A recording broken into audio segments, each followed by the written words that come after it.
Hello friends, સ્વાગત છે તમારું મારી યુટ્યુબ ચેનલ ધર્મિષ્ઠાની રસોઈમાં। આજે આપણે બનાવીશું લીંબુનું ઇન્સ્ટન્ટ તીખું અથાણું। આ અથાણું બનાવવા માટે આપણે લીંબુ લીધેલા છે। લીંબુ આપણે આ રીતે પાતળી છાલના પસંદ કરવાના, જેથી કરીને આપણને અથાણું છે તેની છાલ આપણે લીંબુની કડસી ન લાગે અને એકદમ સરસ આપણું અથાણું છે તે બનીને તૈયાર થાય। જેના માટે આપણે લીંબુને 2 પાણીથી ધોઈ લીધેલા છે। હવે આપણે તેને કપડાથી એકદમ સરસ સાફ કરી લેશી, જેથી કરીને જરા પણ ધૂળ કે માટી ન રહે, જેથી આપણું અથાણું છે તે ખરાબ ન થાય। તો આ રીતે બધા જ લીંબુ આપણે સાફ કરી લીધેલા છે અને જો આ રીતના ડાઘવાળા લીંબુ હોય તો તેને આપણે અથાણામાં ઉમેરવાના નથી।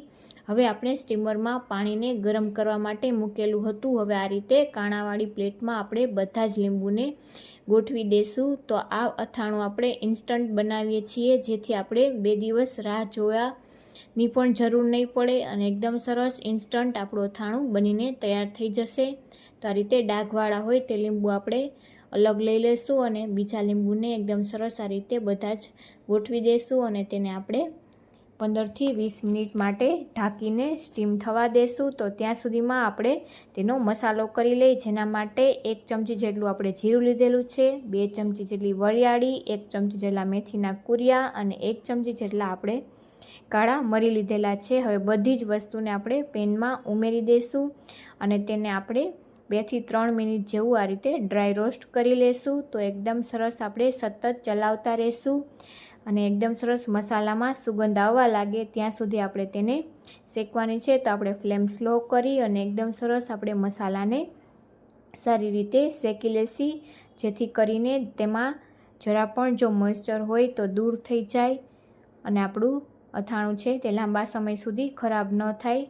તો આ રીતે આપણે બધા જ મસાલાને 2 થી 3 મિનિટ જેવું રીતે શેકી લેશી।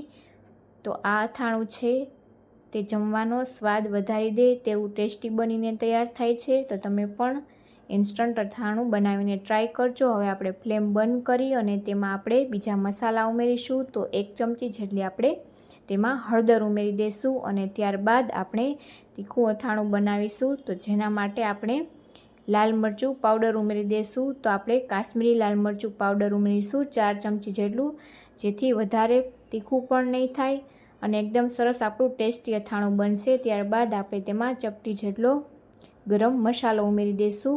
ત્યારબાદ આપણે અડધી ચમચી જેટલી હિંગ ઉમેરી દઈશું અને મીઠું ઉમેરીશું આપણે 2 ચમચી જેટલું। તો આ રીતે 2 ચમચી મીઠું અને ત્યારબાદ આપણે અડધી ચમચી જેટલો સંચર પાવડર ઉમેરી દઈશું, જેથી એકદમ સરસ આપણું ચટપટું અથાણું બનીને તૈયાર થશે। તો આ રીતે ગરમ પેનમાં જ આપણે આ રીતે ઉમેરી દઈશું। ફ્લેમ આપણે બંધ જ રાખેલી છે, જેથી કરીને એકદમ સરસ મસાલા બધા જ પેનની ગરમીના લીધે સરસ આ રીતે મિક્સ થઈ જશે।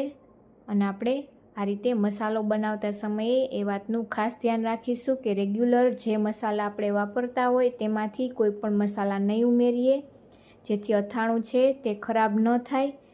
તો આ રીતે આપણે મસાલાને બધાને મિક્સ કરી લીધેલા છે। હવે આપણે બધું જ મિક્સર જારમાં ઉમેરી અને તેને પીસી લેશું અને ત્યાં સુધીમાં આપણે લીંબુ પણ એકદમ સરસ 15 મિનિટમાં આ રીતે બફાઈ ગયા છે, તમે જોઈ શકો છો। જો આ સમયે ન થયેલા હોય તો તમારે ફરીથી 2 થી 3 મિનિટ જેવું થવા દેવાના। તો એકદમ સરસ આપણો મસાલો પણ પીસાઈ ગયો છે। હવે આપણે લીંબુને તેના ટુકડા કરી લેશું। તો આ રીતે આપણે તમારે જે રીતના નાના મોટા જે સાઇઝના ટુકડા કરવા હોય એ રીતના ટુકડા કરી લેવાના। તો એકદમ આ રીતે આપણે ટુકડા કરી લેશું અને બધું જ આપણે બિયા છે તેના મોટા બિયાને દૂર કરી લેશું। તો આ રીતે આપણે તેના 4 ટુકડા કરી લેશું। એ જ રીતે બધા જ લીંબુના આપણે ટુકડા કરી લેશું। તો આ રીતે ઝટપટથી અથાણું બનીને તૈયાર થઈ જાય છે અને ખાવામાં પણ ખૂબ જ ટેસ્ટી લાગે છે અને લીંબુ વિટામિન સીથી ભરપૂર છે અને પાચનની સમસ્યામાં પણ ખૂબ મદદ કરે છે, જેથી તમે પણ આ રીતે અથાણું બનાવીને ટ્રાય કરજો। તો આ રીતે આપણે જેટલા બિયા મોટા છે તેટલા તેને દૂર કરી લેશું। તો આ રીતે તેના ટુકડા કરી લેશું। તો આપણે બધા જ ટુકડા કરી લીધેલા છે અને બીને પણ આપણે દૂર કરી લીધેલા છે। હવે આપણે આ રીતે વઘારિયામાં 1 વાટકી જેટલું તેલ ગરમ કરી લેશું। તો તેલને આપણે હાઈ ગરમ કરી લેશું તો આપણે તેલને એકદમ હાઈ ગરમ કરીને લઈ લીધેલું છે. હવે આપણે તેને થોડી વાર માટે ઠરવા દેશું. ત્યાં સુધીમાં આપણે જે આ લીંબુના ટુકડા કરેલા છે તે એક બાઉલમાં લઈ લેશું. તો આ રીતે બાઉલમાં ઉમેરી દેશું અને ત્યારબાદ આપણે તેમાં જે તૈયાર કરેલો મસાલો છે તે ઉમેરી દેશું. તો આપણે બધો જ મસાલો એકદમ સરસ મિક્સ કરી લીધેલો છે.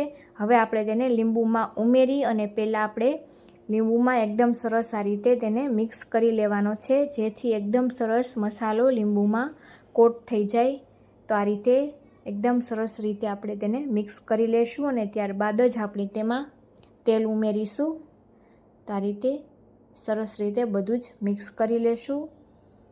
તમને અમારી રેસીપી કેવી લાગી તે કોમેન્ટમાં જણાવવાનું ભૂલતા નહીં. અને જો મારી રેસીપી ગમતી હોય તો વિડીયોને લાઈક કરજો, શેર કરજો. તો આ રીતે આપણે બધું જ એકદમ સરસ મિક્સ કરી લેશું અને ત્યારબાદ આપણે તેમાં તેલ ઉમેરી દઈશું. તો તમે સરસવનું તેલ પણ ઉમેરી શકો છો અને કોઈ પણ રેગ્યુલર તમે જે યુઝ કરતા હોય તે તેલ પણ ઉમેરી શકો છો. તો આ રીતે આપણે બધું જ તેલ ઉમેરી દઈશું.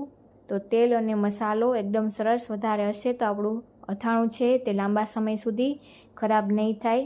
તો આ રીતે આપણે તેલ ઉમેરી અને એકદમ સરસ રીતે ચલાવીને મિક્સ કરી લેશું. અને આ અથાણાને આપણે એક દિવસ રહેવા દેશું તો એકદમ સરસ લીંબુ છે તે ગળી જશે અને ખાવામાં ખૂબ જ ટેસ્ટી આ અથાણું બનીને તૈયાર થશે. તો તમે પણ આ રેસીપીથી બનાવીને ટ્રાય કરજો. તો આ રીતે આપણે બધું જ મિક્સ કરી દઈશું અને તેને આપણે કાચની બરણીમાં ભરી લેશું. તો આપણે પ્લાસ્ટિકની બરણીમાં અથાણું નહીં ભરીએ, બરણીને હંમેશા કાચની બરણીમાં જ આપણે ભરી લેશું, જેથી કરીને ખરાબ ન થાય. તો આ રીતે આપણે બધું જ અથાણું ભરીને તેને આપણે સ્ટોર કરી શકશું. વિડીયો ગમ્યો હોય તો લાઈક કરજો. Thank you.